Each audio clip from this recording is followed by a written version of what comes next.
Well, it's time to celebrate because I found another hidden gem. Okay, Seance on a Wet Afternoon has about 7,000 votes on IMDb, so it's not that obscure.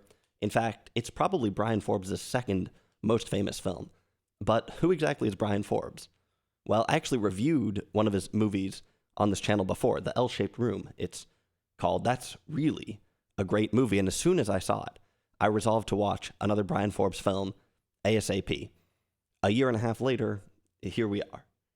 By the way, Brian Forbes' most famous film is none other than The Stepford Housewives, the original film from 1975, which I'm interested in watching, and you can bet your life that we'll be seeing more of his work here on the channel, because so far he is 2 for 2 with 2 fantastic movies.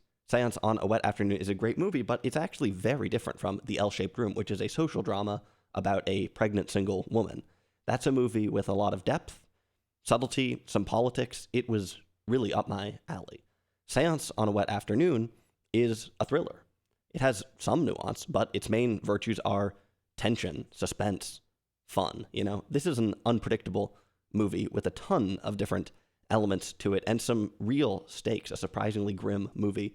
It's the kind of movie that really should not be spoiled. And honestly, even the IMDb blurb gives away too much, in my opinion. So if you haven't seen this movie yet, you should just go watch it. I'll recover. Just stop now and go watch it. Maybe come back later, but just go watch it. Nonetheless, I'll just ease into the spoilers by talking about some of the stylistic elements first. And I actually won't spoil this movie, except at the very end, I think. Of course, talk about the actors, too. This movie has an interesting cast. It stars Richard Attenborough, who apparently wore a prosthetic nose for the film. It also has Kim Stanley, the female Marlon Brando. At least that's what one of her biographies calls her. I guess she was a big fan of The Method. She only appeared in a few films, including The Right Stuff. And she was also the narrator in To Kill a Mockingbird. Mainly she appeared on stage. She does kind of look like Marlon Brando, I guess. That's maybe a bit of a stretch. And her name is Stanley, as in Kowalski. Another stretch. Anyway, Kim Stanley was nominated for an Academy Award for this film, something that is a bit less common to see for a British film. She lost to Julie Andrews for Mary Poppins, which is in some ways a very similar role. That's actually a joke. Anyway, this movie came out in 1964. You may have already guessed that, hence with the Mary Poppins connection. And in parts, it feels pretty theatrical, pretty stagey. Like I said, it's a British film. It's got a bit of that tradition. It was an adaptation of a book. And actually, the film was later adapted into an opera, believe it or not. Nonetheless, it kind of breaks the stage mold in a number of places and shows us some real influences from budding modern European cinema. There's a shot in one of the first scenes of the film, for instance, where Billy and Myra are talking. That's Attenborough and Stanley, by the way, their characters. They're married. And we get this shot of Billy listening. It's in a place where you would normally expect to find a reverse shot, but instead we see the back and side of Billy's head. It's like if I put the camera over there. I was so taken aback and beside myself. I was somewhere over there, as my middle school art teacher used to say. Anyway, we're looking at Billy from across the room with a whole bunch of stuff in the way. He looks small, occluded, not a coincidence, as Myra is making him feel small. When we go back to Myra, she's also filmed kind of strangely. We see her head sort of looming from behind a desk. There is a bunch of interesting variation here. A few really cool indoor crane shots, just a lot of kind of unlikely angles. There are a few places where it might start to feel slightly conspicuous, all these different little tricks. But for the most part, Forbes seems to take some of the highlights from a more theatrical British tradition and some highlights, some interesting ideas from more modern cinema and combines them. And really, it comes off quite well. The L-Shaped Room is a film that is kind of defined by a location. I mean, the title is The L-Shaped Room, and the flat that it focuses on really kind of structures the movie in some ways. Narratively, politically, the flat is at the center of it all. It reminds me a little bit of the movie Sapphire, actually, which I reviewed more recently on this channel. Also, a movie where the flat is very prominent and a somewhat similar L-shaped room in that film. Here we don't have a small flat. Instead, we've got a big kind of aristocratic film, but the space is still a big part of the story. It still structures the story in some ways. Billy and Myra live in this place, seemingly with some sort of housekeeper. but it seems way too big for them, I guess. They seem to be perpetuating a sort of false aristocracy, a facade that requires a scheme to maintain. Maybe there's a hint of a political idea here. I'm not sure. I do think it's particularly telling, given the field that Myra is in, that this kind of shadowy, traditional, contrived place is the setting for so much of the movie. And of course, we get a bit of good old haunted house suspense in this film from time to time, with so many big, empty, and dark rooms. Now, even though we spend most of the movie in this house, we also have some very cool excursions out into London. And this is another place where we see the influence of sort of modern cinema on this film. We leave the sets. We leave the theatrical stage and we go out into a real city, and a bunch of real people make their way onto celluloid. There's a bunch of cool shots down in the subways, in the underground, I guess you would call it. And it seems like totally legit, tons of real people running around, chaos, havoc. These scenes are really cool, I think. Just a little moment in time. These two different angles hint a little bit at the interesting balance that this movie has between a couple of different genres. In some ways, it's like a cross between Who's Afraid of Virginia Woolf and Mission Impossible. We've got a complex and tense relationship between Myra and Billy, kind of some sort of tug of war in a way, I guess. And it turns out that they're going to commit a crime together. So sometimes they're going to be arguing about things. It's going to be domestic disputes, and sometimes they're going to be running from cops, and sometimes it's going to cross over. It's a mix that most of the time probably would fail, honestly. It doesn't seem like a great idea, but this movie gets it right, and all these tensions actually compound each other. And as the movie goes on, it starts to feel more and more like this big manor is a house of cards, something that could fall over in a lot of different ways. This movie has a certain theatrical restraint to it, so it's not dumping twists on you with big sound cues, but there really are a lot of things that come up. And this carefully laid out plan, in some ways, is clever, in some ways is sly, in some ways is well thought out, but there's also just a lot of things that they don't quite account for. Once you think you've kind of figured out the dramatic dynamic of this movie, every time you think that you've sort of thought, here's the game, here's the way it'll work, things change. Billy and Myra spend a fair amount of the film trying to recalculate their route, like a GPS that's figuring out what to do when you miss the turn. Oh, and you turn the wrong way again. Oh, now you're not even on the road. The audience, has to make these recalculations too. This movie also has some great parallel editing where we see Billy and Myra doing separate things at the same time. This is one of the oldest mechanisms for ratcheting up tension. And it gives a great sense of sort of dramatic irony. A movie taking place before phones, where coordinating everything is quite tricky, and where being on the same page is kind of the name of the game in some ways, and in some ways, really a fatal twist in the film. Honestly, this is kind of a stressful movie to watch. I paused it a few times just to take a little break. That makes me sound like an old man, which I am. But it's cool that a movie from 1964 can be so dynamic, I guess. On the surface, the film's two main characters, I guess, aren't that complex. We have a domineering woman, bit of a trope, and a far cry from the multi-dimensional lead in the L-shaped room, actually. We also have kind of a sniveling and weak man in Billy.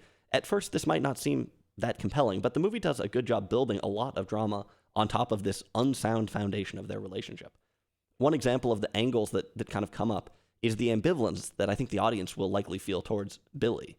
At times, he is the moral compass of the film, and you pull for him to disentangle himself from the scheme. He seems like he's the one who really cares, I guess. You want him to find a way to do the right thing. But somewhat inevitably, he folds. He cowers, or he offers a suggestion that doesn't make any sense and is borderline nonsense. And Myra will point that out to him rather strongly. And I guess you probably get a bit annoyed at Billy. You get a bit fed up by his spinelessness, right? So you're sort of rooting for him, but also you get a little bit fed up with him. But at the same time, you don't really want him to get caught. You kind of want things to work out, except does that involve doing some sort of irreparable damage to himself by forcing, if he goes through with something he really does not want to do or doesn't believe in? Interesting. That's just one little piece, but all the sort of dynamics in this movie, this is why I say that these two sort of disparate worlds of the domestic drama and the crime element actually work well together, with both of those just constantly shifting. I really enjoy all the different angles and shifts of the film. Now, I don't know that there's much deep psychological insight here, because the characters, in truth, are a bit contrived, but it's fun. On the other hand, this is a serious movie. When you realize exactly what crime Myra and Billy are going to commit, their surname, by the way, is actually Savage. Interestingly, Billy uses the potentially more aristocratic name Longfellow as a pseudonym at one point. Anyway, when you realize what the Savages are up to, things kind of get real. This is actually a grim movie, one that couldn't have been made, at least not in the same way, even just 10 years earlier, maybe even 5 years earlier, honestly. And so a lot of things come together here, but at the end of the day, like I said, surprisingly grim. I really got into this movie way more than I was expecting to. I mean, I thought this was going to be a movie more like The L-Shaped Room, some sort of social drama, and at first I was a little bit confused because it clearly wasn't that. And then once you realize that you're sort of watching a thriller and that it's just going to sort of continually ramp things up, like I said, I was really engaged with this movie. I do want to discuss the ending shortly, so this will involve spoilers, I guarantee it. At first I thought the end was a bit of an anti-climax. And in truth, I'm still kind of on the fence about the extended seance scene, which is brilliantly rendered, by the way. The seances in this movie look great. Really, really, again, crisp black and white. Lovely, lovely, like, lighting with the candle and such. But I do think that this scene at the end loses momentum to some degree. It's interesting they also stick a seance in the beginning of this movie. I think they were maybe aware that the beginning is a little slow in some ways, or that the beginning is focused more on Myra and Billy's relationship. They thought, let's just tag on this seance at the beginning to show people that something spooky is involved or something like that. And I guess it works a little bit. The movie picks up before too long. Anyway, I think the ending, to some degree, loses momentum. The story really gets going. Things are really coming to a peak. You wonder, how is this going to end? How could this possibly end? And I think the people writing the movie may have been wondering that too, because the police just sort of show up at the house a bit conveniently. Nonetheless, I do think the ending is good overall, but at first I kind of missed the twist, actually. I thought that Myra had basically just admitted their crime for some reason, that she'd sort of broken down and admitted the crime. But in fact, I guess what happens is that it's revealed that she is actually psychic, and she divined that Billy did not do what he said he would do. Eventually, he does rebel, although true to form, his rebellion is really not effective, but he does sort of stand up for himself at the end of the day. Now, it's possible that Myra just intuits this, but I like the idea that she is actually psychic, although I know that is a bit different from being a medium, and that's something that's a little bit fuzzy in this movie, is whether or not she is a medium or a psychic. Sort of both, I guess. Anyway, this twist doubles back on two assumptions that most people will hold. First, the assumption that Myra is faking everything. It sure seems like she is just stringing Billy along and stringing herself along to some degree. That's one of the more nuanced angles of her character, that it's interesting to try and decipher to what extent she believes in her abilities. The sort of core idea of the movie, that you would fake a feat of mentalism in order to bring publicity to your work as a mentalist, seems obviously circular, a bit far-fetched. Clearly not going to work in the long run, you would think. But it turns out that she's actually psychic, I guess. Now, on the more subtle side, I guess it's not clear where the film is going to come down on mediums. Media? As in, it's not clear if we are watching a fantasy film where true psychic powers are accepted in the logic of the film. Well, it turns out we are. Surprise. Either that, or it's possible that Myra has such a big brain that at the end, she intuits that Billy has betrayed her, and fakes sort of a psychic revelation to appear to have these powers, even at the cost of getting caught. Could be. So again, there's still this little glimmer of ambiguity around her character and around the exact nature of the film. So I think the ending is cool, but it does still strike me as somewhat anticlimactic. But hey, they had to end the movie somehow. And this is probably the best way that I could imagine doing it. So that is Seance on a Wet Afternoon. The title of this movie is interesting. The L-shaped room, that's an interesting title too. I mentioned how much the flat is kind of a central piece of that film. Seance on a Wet Afternoon is kind of bringing together something very mystical, a seance, and a wet afternoon is something kind of very mundane. And that's sort of interesting, especially with what I was mentioning earlier about Billy and Myra sort of faking their way through this aristocratic thing, sort of the coming together of something more grand and something more common. Kind of interesting. I like the title, but it I guess didn't allude quite so much to how much of an action movie this was going to be. Anyway, I would recommend Seance on a Wet Afternoon, and like I said, we're almost certainly going to have some more Brian Forbes films coming up, because he seems like a great director. 2 totally different movies, and yet both really, really excellently directed, and both definitely worth your time. So you should check out this movie, and you should check out The L-Shaped Room too, and my video on that.